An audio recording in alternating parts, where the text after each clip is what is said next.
Welcome to the Breaking Ice podcast. My name is Josh Ferguson. Today we have the chance to sit down with Dennis Rusch, and we've been trying to make this happen for a while now. That is what, 2 visits that we've... Maybe this is the second visit, and we finally made it happen, but I feel like it's been multiple. I think it's the plans. third. The but third one? Yeah, totally. It's been a bit back and forth, but yeah, glad to finally be here. Well, welcome to the show. Thank you. You've been good lately? You have some big news, eh? What's new in your life?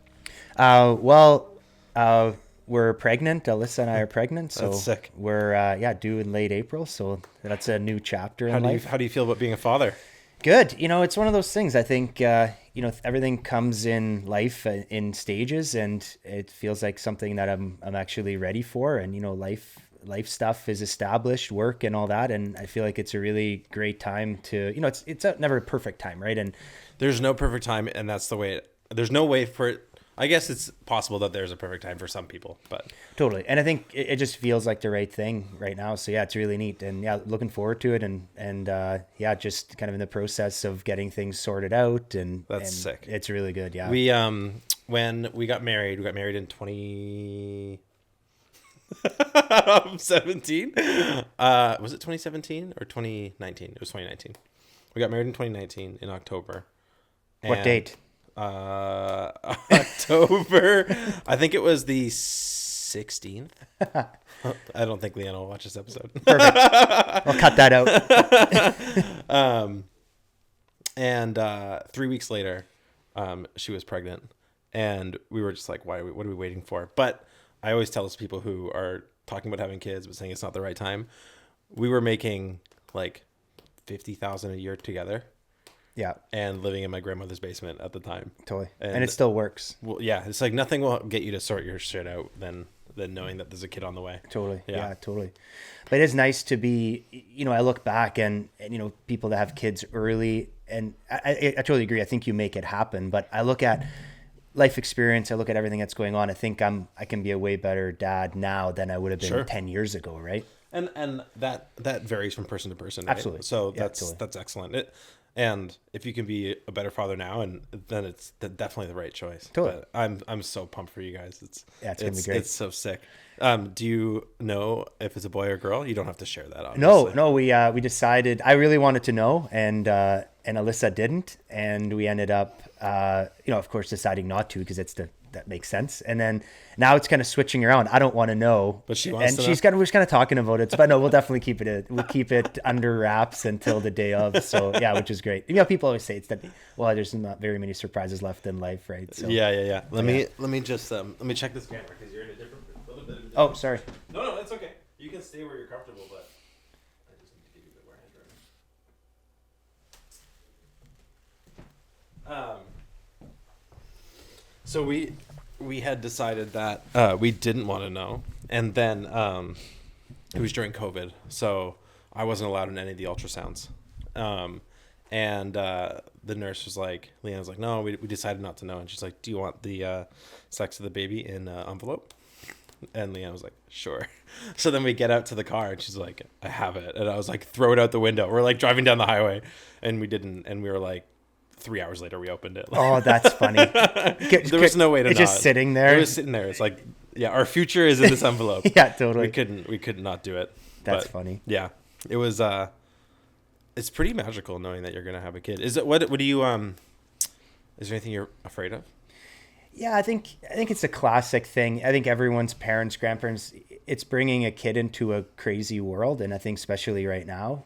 But I think even more than ever, there's so many great tools, and there's so many great role models. I think we're really lucky. We have really good friends that have kids, and we have some great role models that, and I guess role models, and also maybe things like, I don't really want to do that, or hey, I don't think that would work for us.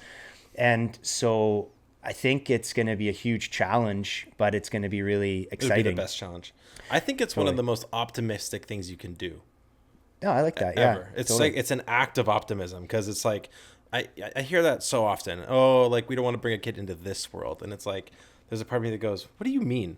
Like, I understand what you mean, but that action to me feels so pessimistic, and it's almost dooming everyone else. Totally. in a sense. Totally. And I think we're going to struggle from not enough people. Yeah, I mean, there's the maths, if you will, as far as population decline goes. Sure. And it's interesting. And I think a part of it too is, as you, like, I've been really fortunate in my career and with goals and things that I feel like I've achieved and I'm really happy with. And I look at, if that's all I had, Oh yeah. I don't think, and of course, career and relationship and things like that. I think in 20 years, I'll be like, oh man, like I'm missing something, and as much as it's scary, You would be. I totally believe that. And I've never said I didn't want kids, or I really, really want kids. I've always been, it's like in this mode of I'm ready for something when I feel like I'm ready for something. And, going with that gut feeling and that gut instinct. And this is one that's just a step that it just feels right. And That's awesome. I feel really set up. So how in far a along sense. now is Alyssa? Just entering the third trimester now. Oh so man, getting so there. it's Yeah, right yeah. around the corner. Yeah, You got totally. like 3 months. Your whole life is gonna be different. Totally. Oh Totally. man. So it's been a sick. big move in work wise and everything, trying to make things happen to be as set up as possible when that time comes. Totally. And well, there's childcare in Yellowknife. There is, yeah. One thing that I would recommend considering, even though it's the au pair thing, is like I would almost at this point choose an au pair even if care was available. It's so awesome because you have so much more control over like your child's education Totally. and you like the quality of care that they're getting, and they're the highest priority. They're the only ones. Obviously you can have a network and they can go visit other kids and stuff like that, but in the grand scheme of things it's not that expensive and it's so quality. Totally. if you pick the right person, obviously. But you have control. I think that's the biggest thing versus, I mean, how many kids go to daycare? You hear it all the time, go to daycare, and you're like, where'd you learn that? Yeah. Or, you have maybe, again, depending, of course, the quality and everything like that. But yeah, you end up like, what's... I would highly recommend if you are looking for childcare to consider that avenue, Totally. because it's magical. It's very, very cool. And you get this whole relationship with this other person. Totally. And obviously you're living with an 18-year-old, which has its downsides. Fair enough, yeah, totally. But it depends how you set it up and, Totally. and the boundaries you set and the rules you have. And yeah, absolutely. No, that's good to know. Absolutely. Yeah. I don't know what the cost. They say $10 a day. I think does that exist anywhere in Canada? Yeah, totally. And I mean, and ultimately, like, when we look at childcare, unsubsidized childcare, sometimes it's like $1,800 a month. Like something. Oh, yeah. It's crazy. I guess that's not, we're paying like, it's minimum wage. Yeah, It's minimum wage full time. Totally. Is what she makes. yeah, And then she pays a little bit of like rent and stuff like that goes towards food. yeah. Totally. But it feels like now that we're doing it and we're in it, it's like, oh, it's just whatever. It's just a cost that Totally. it just happens. And ultimately, I think obviously it comes from a view of a bit of luxury in a sense. But like, if you have the money to do that, if it's even a little bit more, but it's going to increase the quality of the education of those early years. I mean, I've been reading all these things and listening to these podcasts and things like that. And it's like the first 3 years are the foundation. Certainly. And so, as much as I was at the beginning, I was under the impression like, oh, yeah, well, there's not to say no memory, but, the kid's young. It's like kind of whatever. Not at all. No. So, I mean, those are things you learn as you start looking into it. It's like, oh, this is actually way more important than I thought it was. My family history has this, everyone's family history has a crazy background, but there was a lot of conflict in my mom's childhood between her parents. And at one point her mother came and got her and then just like flew to California. Like she just went to her husband's house, her ex-husband's house, picked up my mom, got on a plane and went to California with like kind of without any notice. Wow. And my mom was 2. And my mom like didn't realize how much that affected her until she had me. And then she was raising me and she was looking at me when I was 2 and she goes, there's no way he wouldn't notice that. Right.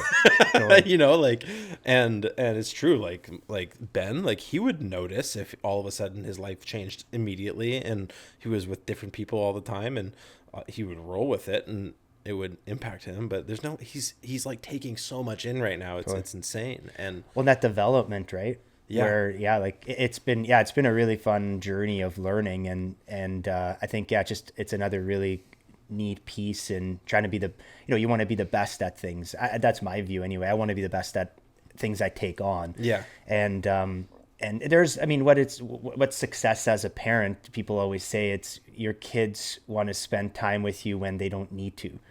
Yes. So I guess some of this, the success, if you will be when they're old enough to leave and they choose to come back and spend time. Yeah. Leave the house, but they want to come back for Christmas. They want to, Totally. and I think so it's going to be a really like slow burn of like, call it success. And I think it'll be a really great, next chapter for sure. There's, how do I silence this? Okay, whatever. The two like quotes. One is that you're about to enter the longest, shortest time, which is like, it feels like it will never end, but it goes by in a blink. Right. At the same time. But then the other frame that I really enjoy and I think is such a good like perspective is that you have until your kids are 4 to make your kids someone that other people like. And that's an important milestone. If other people don't like your kids by the time they're 4, their life is statistically going to be a lot harder than it needs to be. Right. That makes a lot of sense. Yeah, exactly. Like spending time with being invited over to someone's house. Totally. If play with them in the playground. Exactly. Yeah, So just make your kids someone who other people want to be around. And if that's the case, then you're on a good path already. I like that. Yeah. And then what's that other wing is like, don't let your kids do anything that makes you dislike them. Right. And that's a really important one as well. And I think that one's a little bit of a harder thing to implement because like kids will do stuff that you don't like all the time, but there's a difference between not liking what they did and not liking them. Totally. Totally. When a lot of stuff, what I'm reading now, it's really fascinating to me. It's kids have to learn boundaries the hard way, right? Hell yeah. It's like they don't know what a boundary is until they do something and that's over a boundary. What's right? that? Like it's really fascinating. I disagree with a lot of modern parenting. Oh my goodness, my brother is just kind of ethos these days, and I don't know, maybe I'm an old soul or whatever, but we'll see in the we'll see in the long run. Yeah, totally. How this shakes out. Totally. But anyways, my whole thing is like, people are like, oh, I'm just gonna let the kid take the lead, and there's so much I can learn from them. And it's like, yes, that's true in that you will learn things from your kid, but your kid isn't teaching you things like intentionally.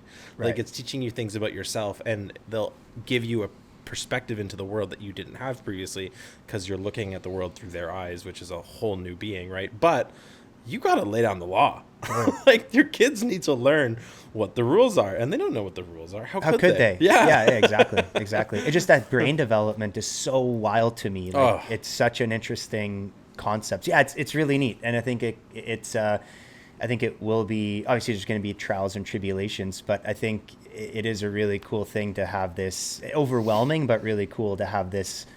It's a 24/7 thing. Yeah. That you're in, and it's going to teach you a lot of patience and adaptability. Yeah, I think it's going to be great. I'm just going to point your attention over here. For the viewers, we recorded an episode before this, but I messed up the audio. You see the difference here? This is my track, and then this is you talking. Is this thing on? Yeah, that thing is on. But you can see the problem with the editor is it didn't have, it would put a cut right here, right? Oh, I see, so yeah. It was a really obvious, this person started talking, and it didn't have that. Right. In the previous one. Yeah, it should be one's low, one's high. Exactly, one's low, one's exactly. high. And now we have that. Now we can see. Totally. You, me. Totally. Anyways. Right on. Yeah. One thing that won't happen again, I'm sure. Tell me about, no, never. Tell me about what were you like as a kid? For everyone watching, Dennis works for Acasta Heliflight, part of Canadian Helicopters, and he's a pilot. And what's the name of your title right now? General Manager of Flight Operations. Okay. So you've kind of progressed in your career. You're still flying, right? Yeah, 100%. Yeah. Yep. And new thing now as well is training. So. Oh, okay. So the flying side and doing, of course, the call it the front of house thing, but then also in the background doing the hiring and training as well. Has training pilots made you look at flying in a different way? Oh, 100%. In what way? I think it's really taught me a lot about how to effectively communicate better. Okay. I'm more, I like to, for anyone that knows me, I've, by saying things out loud is how my brain reabsorbs the information. And I learned a lot about filtering out what's unnecessary in that environment, because you're in a training environment, you're flying an aircraft, and I mean, we're not, this isn't the initial training teaching someone to fly. This is recurrent training and endorsement training. You're making people's, I see what you're saying. So you're not necessarily progressing the skill, you're just maintaining it. So it depends. It's a great question. So for sure, there's the side of it of where you're maintaining, where we'd have to do annual training on all the types of helicopters that we fly. That's like when Dieter trains Travis. Exactly. Exactly. Yeah. Same idea.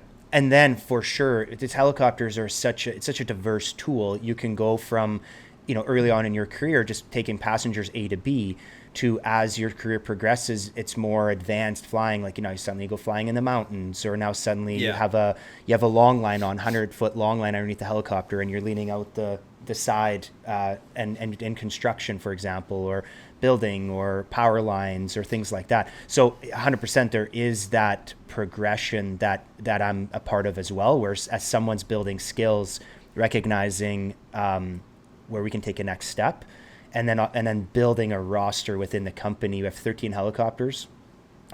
Building a roster. Same kind of helicopters or different helicopters?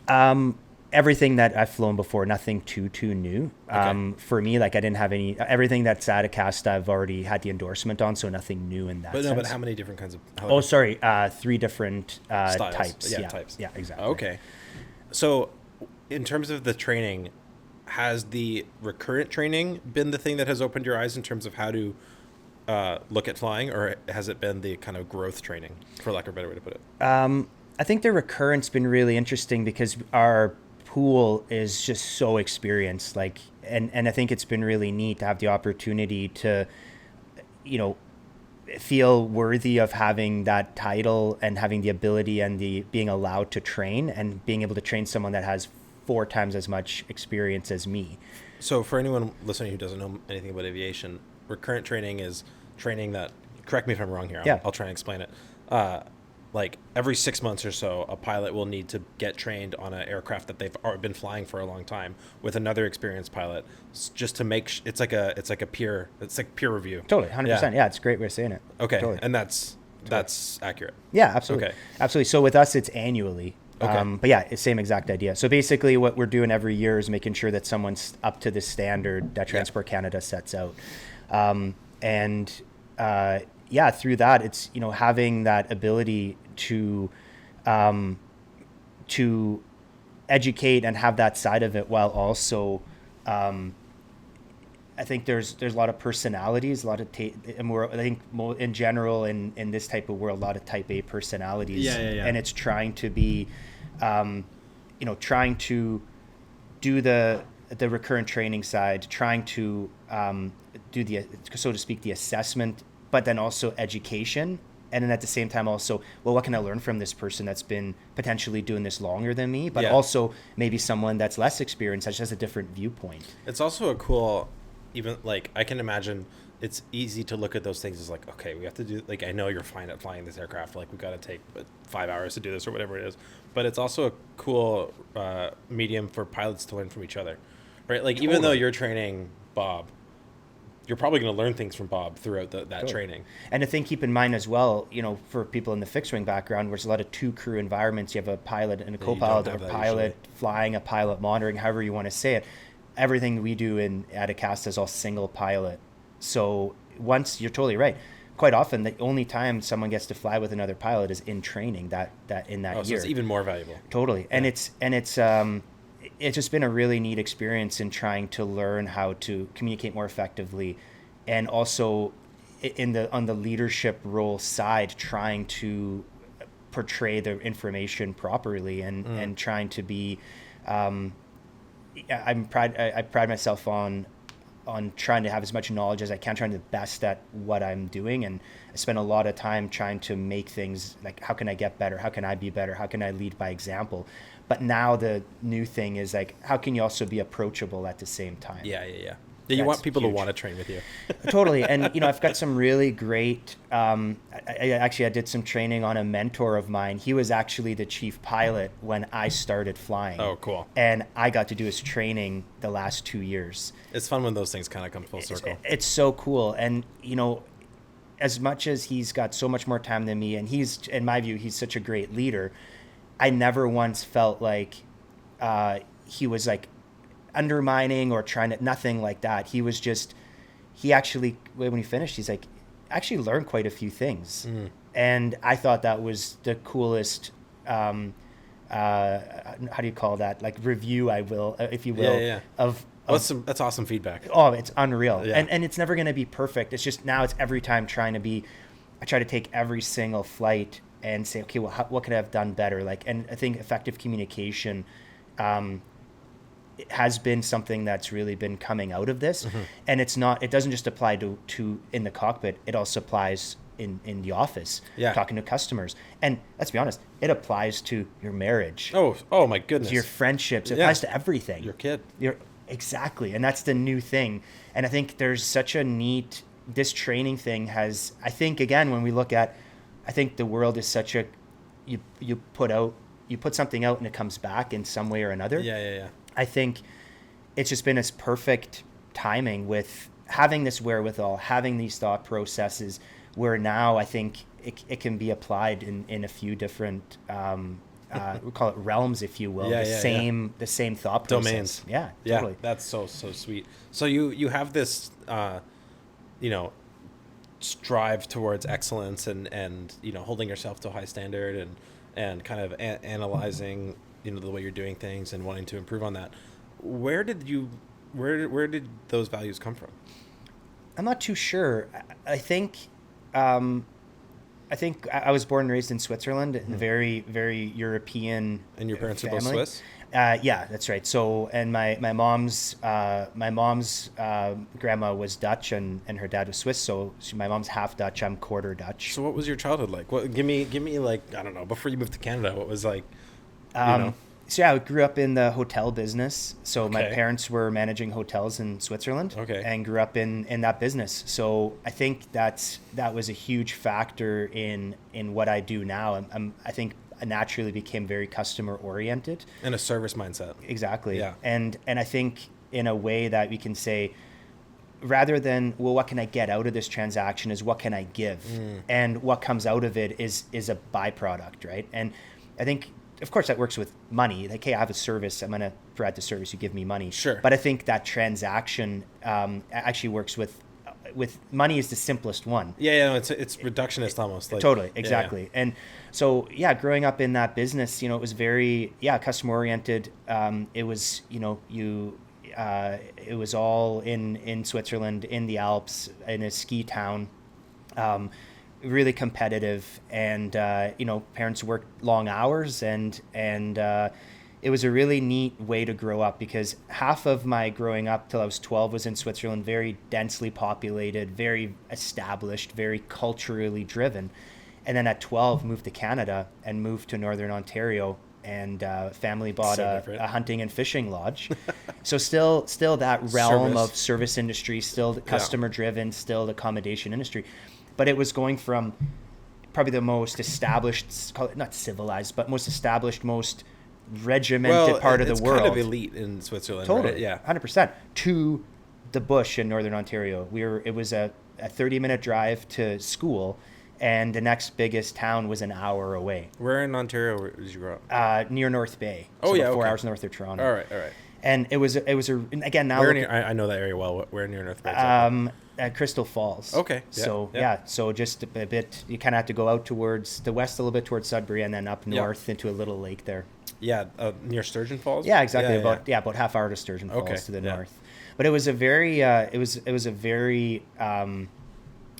very split childhood in a sense, in a great way, not in a bad way, in a great way. I have a very similar story. Interesting. Moving to Mexico, right? I was 9.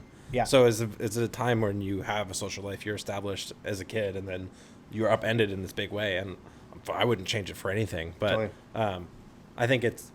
I think that kind of like uprooting is we're talking about how we can do that with our kids when they're older. Yeah. Like even even if we say move away from here in like a year or two, that I don't feel like that counts because the kids are still too young. Right. You know, like they Totally. need to like be comfortable in their place, and then we have like I think it's so valuable to learn how to make friends when you're 12, Totally. right? Absolutely. Instead of just having the friends that you've had and you don't even remember making friends. Yeah, totally. You know? And I think that's where you get that piece where it's that, small town, and you just stay in that small town mentality. I think by doing that, you're, as hard as it is, like, I wouldn't say it was that hard on me. I was excited to come to Canada. But it almost makes you kind of start a new chapter, and versus kind of being maybe stuck in the kind of that older, not to say older mindset, but friendships should grow. And as great as it is to have lifelong friends, it's lifelong friends that you can grow with. Yeah. And so I think that moving away, and it sounds like you're in exactly the same spot. You kind of almost a before and after Totally. life, and I think the contrast for me was huge. And being able to move away, then after that, we were in Ontario, and I went to flight school, and I just turned 19, and I packed 2 duffel bags and moved to Yellowknife. Yeah. Well, moving like that wasn't foreign to you. You're like, yeah, I can do this. Totally. I mean, and don't get me wrong, I'd be lying if I said it was easy, but it was the right thing to do. And I think I've always had, and I more now than ever, it keeps growing, like just a sense of adventure.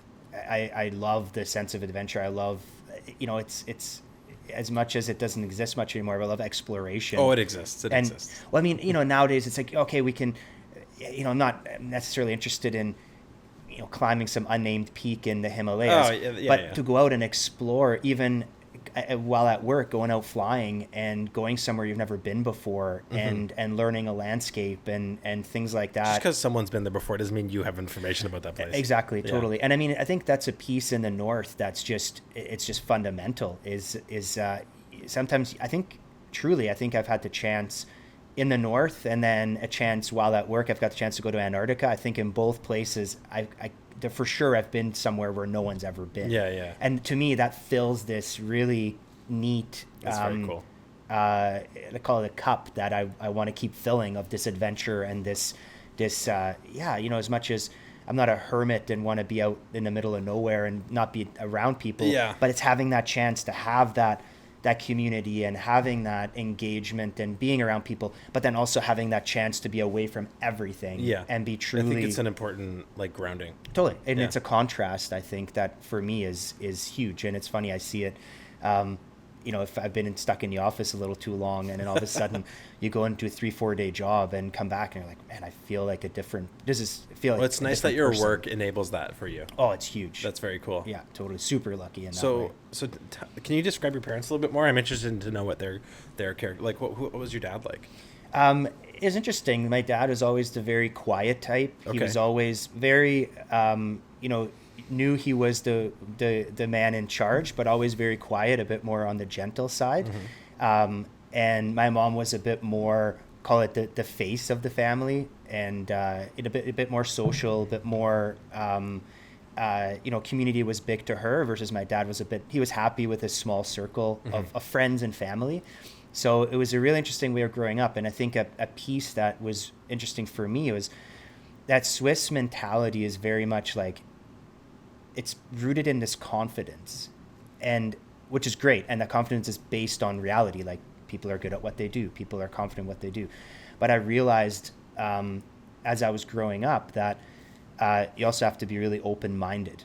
And so I think through my parents and through the way that they were, this kind of gentler side, the more call it maybe a bit, lack of a better word, abrasive side, mixed in with the fact that, like, hey, there's a very well-established confidence. Like, I had role models that were very confident, but then at the same time, it took a bit of unlearning to be like, okay, I can be confident and be very good at what I do, but I also need to be open-minded, and I also need to be open to change. I also need to shut my mouth and listen. Do you feel like the move enabled learning that? I think so. I think having that very differentiating, call it European mindset versus that North American mindset, and having that mix was a good change. And I think there was a time when, you know, you grew up with people that are confident and they tell you that what you're doing is good. Well, you're going to be confident. And then at the same time, you meet the right people that are like, hey, like maybe just you need to tone it down a little bit. And I think that's right now is in the role that I'm in, it's if you're just good and you're aiming for perfectionism and that's what you throw out there, I think that doesn't make you approachable. And it's really hard, even if someone is really good as well, if someone isn't in the same mind space, it's really hard for them to feel confident to approach you and talk to you and be open with you. So now it's that I've built that. I don't really, it sounds funny to say, but like I don't really know a lot of people that will outwork me. Like in the Sure. business that I'm doing. Like, Yeah. and that's something that like I can, like that'll never stop and I'll always do that. Yeah. But now in a bit more of a leadership role and in trying that team building and that team mentality, it's like, okay, actually just constantly trying to be the best is actually can be intimidating. Well, and it also, like, the area in which you need to aim at being the best in has shifted, right? Like, it's not Totally. useful for you to be the best at the things that you needed to be the best at before to grow your career. Now it's like, okay, dude, grow up. Totally, You know? 100%, 100%. And I think like that's the piece now that's been really interesting is trying to become like work on some very like small steps and working towards having not just being good at what you do and putting a really good face forward, because I think leading by example is massive. Yeah. And at the same time also I think vulnerability is huge. It's huge. It's so important for leadership, because if people who you're leading can have an experience where you're trusting them, like this is like, it's like a social hack, I think, in that, like, so the summer camp I grew up at is in Temagami, by the way. I'm not sure if you knew that. Yeah. It's like half hour. It's so close. Yeah, it's like totally. an hour and 20 minutes. Oh, no, not even like 40 minutes Yeah, from you. it's right there. So did you spend much time in the lakes there or no? Just like honestly, like very localized, because of course with the parents, with the family business there, we You're didn't really busy have a during the chance. summers. Oh, totally. Yeah, Like, yeah, we yeah. didn't really leave our little world very often. So, but yeah, I'm super familiar with the area. Oh, I know. There's trips, like there's loops in that area where I could do it without a map. I've done it so many times. Yeah. Anyways, what was I saying? Something about leadership. Can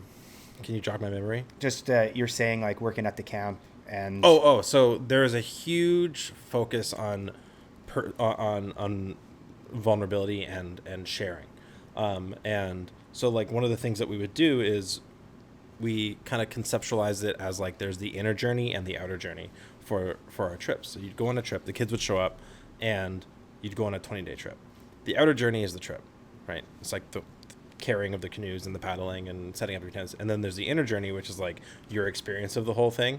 And I think is such a important framing, because it's like your inner journey is going to be different than my inner journey. And our goal on this trip is to marry all those things into one. So one of the tools that we use, we just call them circles. So at night every other day or so, we'd sit down and we'd ask a question, and we would expect everyone to answer and answer truthfully.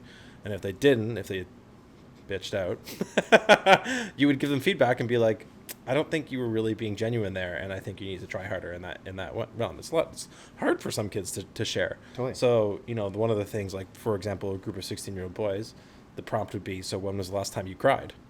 And it's only 16-year-old boys. And then maybe you would model as the guide, and you would go first.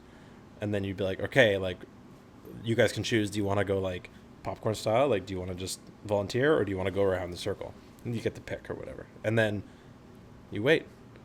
And you're not getting up till everyone answers. Yeah. And it's so amazing the impact that would have on the group after a hard day. Or maybe you'd have conflict, and then you would sit down and talk about this thing where that was kind of unrelated but tangentially related to the conflict in a sneaky way. It's like maybe one kid was like thinking that he was the shit, so you do a circle about ego or something like that, and and then maybe if that kid decides to be vulnerable, he shares how, his dad's really hard on him at home or whatever. And all of a sudden it's like, oh, I understand you.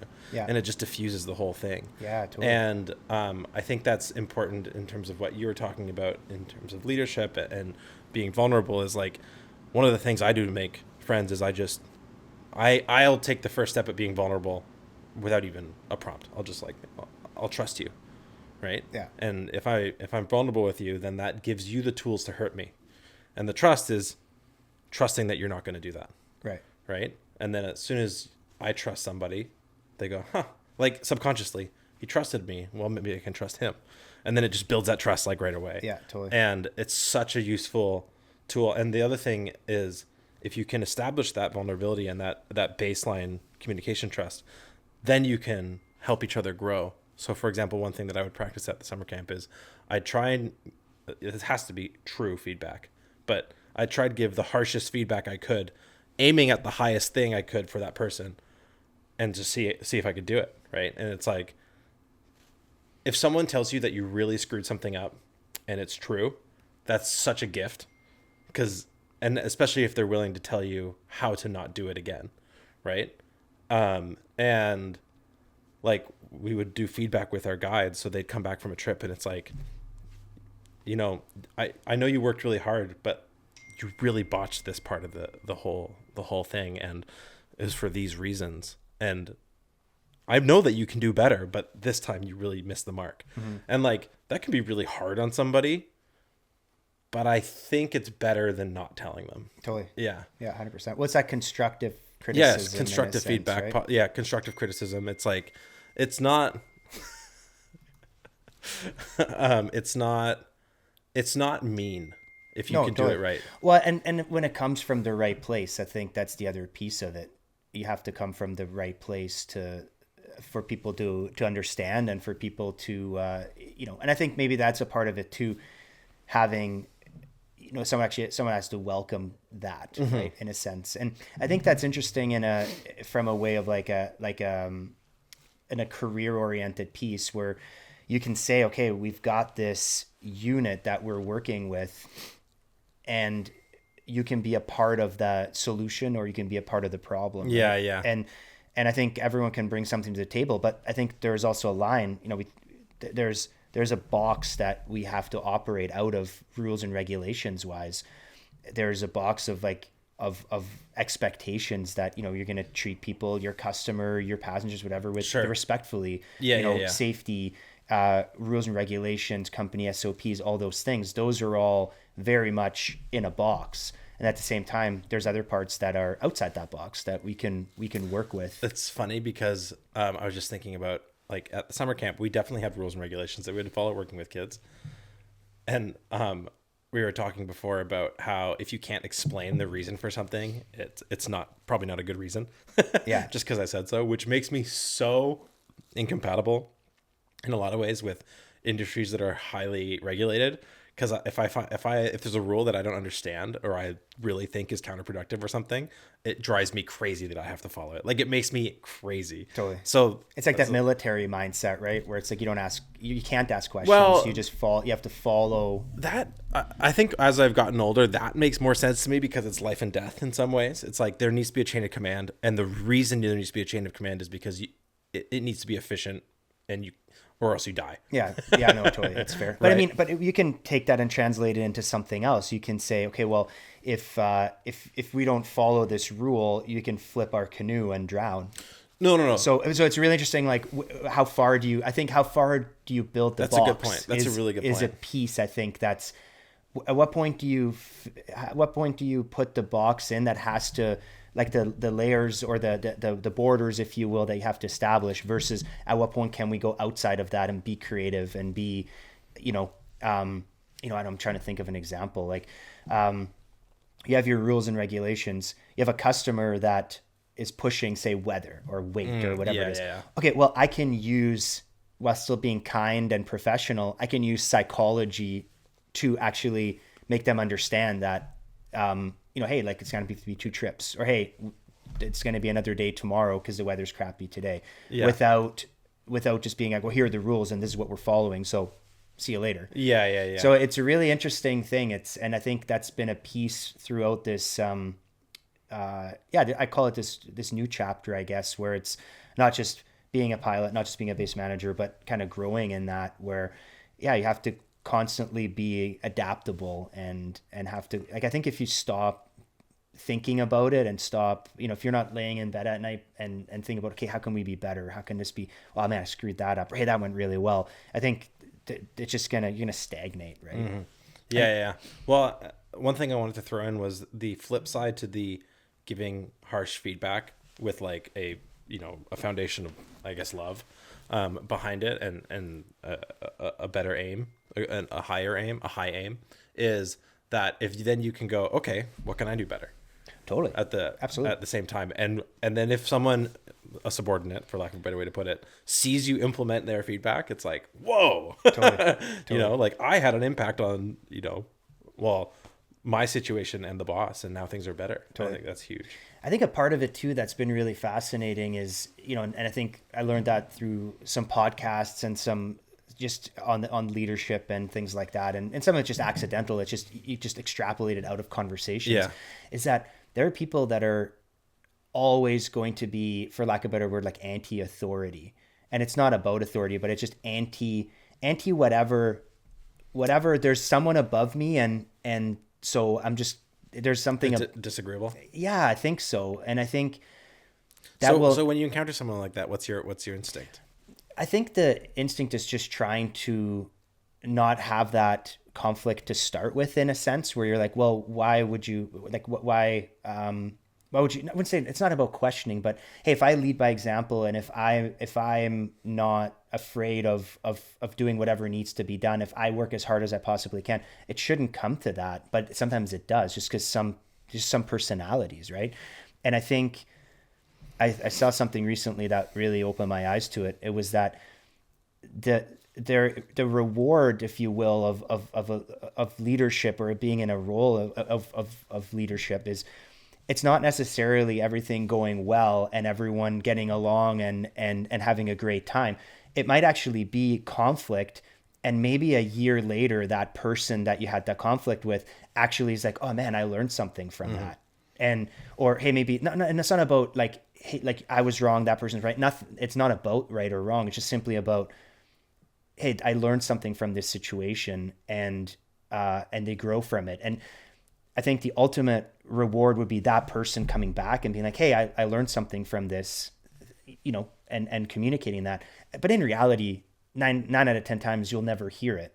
You might just have a guy that's now, or a person that now enjoys their job more. Maybe you see them being more successful because of for example, bringing it right back, what you're saying, a harsh criticism, and they didn't take it well, but they apply it anyway. And now they're doing better. That's when you reward them. Totally. But I mean, and I think in that sense, it's like, it's a really fascinating thing where it's so cool. I think reward, I guess, that it doesn't really, I don't think, cause I'm still new to it, and the learning is so, it's just every day, and I shouldn't stop. But the reward could just be like a recognition. Totally. It doesn't have to be like, here's a cookie. Exactly. Yeah. Exactly. But I think sometimes you have to be okay just with not hearing anything, and just someone just living their life is just enough, right? Like in a sense, right? Like where, and I mean, I think it applies to everything. Sure. Maybe having that argument or disagreement with your spouse might lead to, hey, you're right, thanks for bringing that forward. Yeah. Or maybe with your kid, it means that now they're more, maybe they're going to be a better friend, which means they're going to have buddies to hang out with and be invited to a birthday party. But at work, it might be as simple as just someone is just happier at their job, but you don't hear that. You don't hear that feedback. Well, yeah. Well, the whenever I encountered a kid, it was different because it's different. When we were working with youth on the trips, it wasn't about, like, it's different than having an employee who was being obstinate, totally. When the kid was on the trip who was being a dick, we had a lot of latitude to just kind of like make it happen.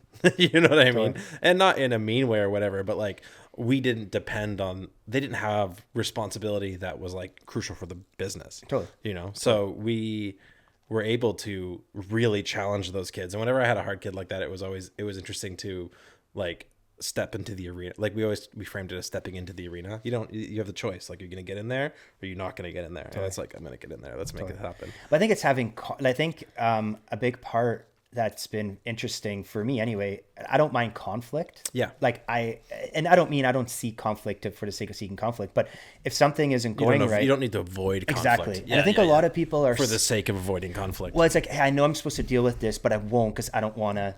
That's Canada. Yeah, it's a good point. No, it's true. No, it's right. No, in a sense, it is for sure. Yeah. And I think being able to constructively speak your mind and, the shit sandwich, right? It's good, bad, good. Those are all things that are like, that's a good tool, actually. It is, but it's also hard because sometimes, I'm sure you've seen this too, but like sometimes you're like, man, it's just, they're really, not to say there's nothing good, but it's like, you kind of screwed the pooch here. Like, can we just talk about that? And but the good can even be like, hey, thanks for hearing me out. Oh, I like that. Right? And yeah, totally. That's huge. It's small shit like that makes a big difference. No, absolutely. That's a really good point. Excellent point. Yeah, because like it could be that they did everything wrong. You don't need to sugarcoat it. Be like, yeah, you're really a good person and this and that. It's like, no, that's bullshit. You fucked it up. I know you can do better. That's the other positive thing is like, it's confidence in them. Totally. Because I heard this thing that really struck a chord, but it was, one of the saddest things in our current world is how little encouragement people need to believe in themselves. Right. Which just highlights how little encouragement they're getting at all. Right. No, that's a good point for sure. And you should never assume, like, you don't know what people's backgrounds are, what their family life is like, what their childhood was like, or what kind of depravity they grew up in, or even what kind of excess. It doesn't even matter if your family was super wealthy. Maybe you had all the things that you needed, but it felt empty because your parents never acknowledged you. Totally. And it does break my heart how little encouragement people need to then voluntarily pick up their burden. Totally. And that's what we need to do to get through it all. And that's why leadership is so important. Absolutely. It's interesting though, that whole, things I think that seem that just seem assumed or seem, of course, I'm trying to think like, as an example, a kid scored a goal in soccer, right? Yeah. For example, of course the kid knows that scoring a goal is great and that's part of the sport and was a good team player and passed it and got it back and scored a goal. Like, you need to just hog it or whatever it is. But if you don't say that, hey, like this, I'm proud of you. You did that was well done. And all that practice that you did really paid off. And you played with your team and that's why you scored. Like a kid might not know that. That's really the goal. If you hone in that example, the kid does it and scores a goal and you say it, awesome, you should have passed it. Right. It's like, well, I got it in the net. It's like, yeah, I know, but it's not just about you. Yeah, fair enough. Yeah, totally. No, absolutely. Yeah. But it's like, I think that comes across. Did you ever watch Ted Lasso? No. Dude, you gotta watch Ted Lasso. Everyone's been telling me this. 100%. You gotta watch it. It's one of the best, one of the most impressive character growth shows that I've ever seen. Cool. I've heard a lot of people have been saying this, so it's on the list. You gotta watch it. It's totally. so good. But it's interesting. It's a really, I think being able to take life lessons and being able to apply them throughout a range of things is huge. And, it's the same thing as like, can you be great at work? Can you be, have great relationships at your work? Can you be a great husband? Can you be a great father? Can you be a great friend? Yeah. I think as time goes on, I think we need to focus on things. And I think I focused heavily and still do obviously on work. And do you think that's a weakness of yours? Do you have too much attention on work? I don't know. I think it used to be. Yeah. I 100% think it used to be. Yeah. But well, as a young man, sometimes you don't have anything else. No. And it's not just you don't have anything else. I truly believe that I think we need to spend, there's two trains of thought. You either, and I can't remember who said this, but it was basically you either spend your 20s in that grind and in establishing yourself, and you actually missed out maybe a little bit on like the social world, or you spend your 20s in a social world having a great time, and at the end, by the end of your 20s, you don't have that much to show for it. The first one.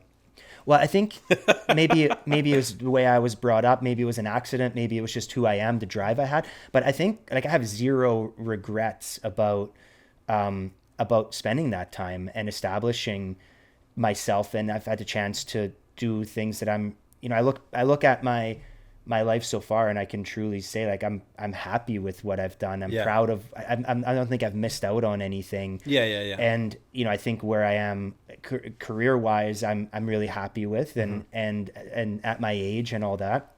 And at the same time, I think the relationships that I've managed to build, the people I can call friends, I'm really happy with, and relationships with, and like marriage and being with a great person, being married to a great person, and now having the chance to start a family. It's magical. It's amazing. And now being in a spot where I have a great job, I get to fly, I get to train, I get to learn, but I'm also home and have time to spend with the family. It is more of a, not necessarily, I wouldn't say 9 to 5, but you're home a lot more than if I was flying and I was on a 3 and 2 rotation or whatever it might be. So I think that hard work and maybe foregoing some fun and some social activity in my 20s actually established for now where it's really important for me to be home. It's the groundwork. Totally. And I think I wish I could say, oh yeah, it was all planned out, I got it all sorted.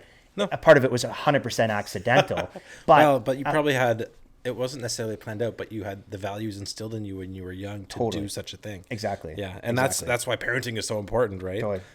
Exactly. I was going to say, there has been a lot of like, in our culture, a lot of scrutinizing the differences between men and women, and people claiming that there's no difference, et cetera, et cetera. Anyone who knows me knows that I think there's a difference. And I like the phrase equal but different, because I like women, amazing. Not men. Men, amazing, not women. Totally. Yeah, totally. And I couldn't live the life I have without Leanna, who supports me in all the ways that she does, but then also takes care of all of the things that she does for our family that are invaluable. But I heard one thing about how lonely men are in their 20s and how women don't necessarily feel that lonely because they're just like inherently generalized. Women are more social beings. Yep. And they have more, like a microcosm of this. And this is a total stereotypical example, but is like, oh, like let's go to the bathroom together. Right. No, it's a great example. Yeah. Totally. And then I've also heard people say, men shouldn't be that lonely because it's bad for them. And I think, I don't know if it is. I'm kind of think it should be that way. Yeah. Like, it's a piece of the journey. Well, it is a piece of the journey and getting through that. And then when you do get married and you do have a family, well, what is it? Statistically, married men live longer. Yeah, totally. And then you really appreciate it because the depravity of being alone and having nothing but work and friends, but like kind of like nothing but work. Well, maybe a bit shallow friendships, not that relationship. But I think that's at the same time though, it's a scary. It's just kind of a two-sided thing. It's scary in a sense because I think sometimes men don't have the ability or don't have the tools until they're in or have a chance at a relationship. They don't really have ever had to use those tools. So now when they get in a relationship with a great woman, they sadly don't have the tools to actually be a good partner. And so I think that's one aspect of it. And the other aspect, and I just saw this stat a little while ago and actually like fact checked it as far as you can looking at the internet. Sure. But now I did my own research. Well, I hate that term so much, but I mean, all you can do is no one can do their own research, but everyone has to. Exactly. Right. So I heard this on a podcast and I was like, there's no way. So I looked it up and it's in the US, it's a US fact or a US stat, sorry.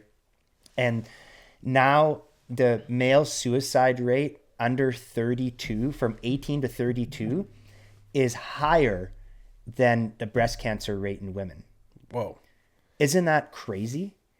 That is crazy. So I think it's actually getting worse. Like what you're saying and what maybe used to be a healthy depravity from that social norm, a health depravity from internet is a unforeseen. I think that exasperates it, and Totally. and also these micro communities where you can, instead of needing to put yourself out there in the world, in your real world locally, you can go into these micro climates on the internet, which I think can be really toxic. Totally.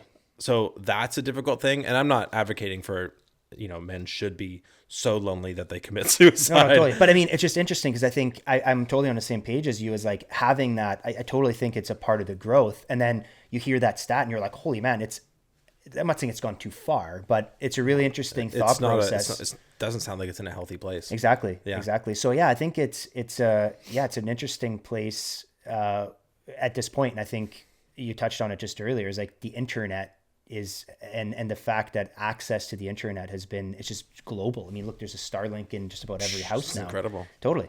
But I think what it's created is whatever you're doing is not good enough. You can go online and you can find a podcaster with 4 million views. I can go online and I can watch a guy that does something that I maybe can't do, or maybe there's a guy that flies or does something that you can do but way better. Totally.